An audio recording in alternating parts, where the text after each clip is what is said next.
पूर्वतन मुख्यमंत्री तथा बीजेडी सभापति नवीन पट्टनायक सर्वाइकल आर्थराइटिस रोगरे पीड़ित।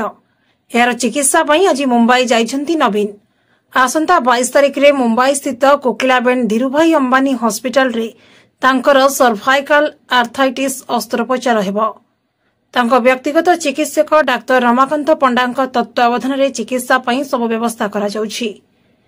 तेबे जीवा पूर्व नवीन निवास रे बीजेडी महिला नेत्री माने शंख बजाई हुड़हुड़ी दे पूजार्चना करिसेंती। एथिपाई बिजु महिला जनता दल पक्षरु बीजेडी नेत्री माने नवीन निवास रे पहुंचीथिले। भुवनेश्वर मेयर सुलोचना दास, नेहांगिनी छुरिया, रंजिता साहू, लेखाश्री सामंत सिहार, शर्मिष्ठा सेठी, मंजुलता मंडल, मिनती बेहेरा, राजश्री मल्लिक प्रमुख पूजार्चना करिसेंती। नवीन को सफल अस्त्रोपचार पई शुभमनासी आशु आरोग्य कामना करिसेंती नेत्री माने। प्रभु श्री जगन्नाथଙ୍କ आशीर्वाद एवं सभी शुभेच्छा रे शीघ्र सुस्थ होई राज्यवासी सेवारे पुणी लागिए बोली से आशा व्यक्त करिसेंती।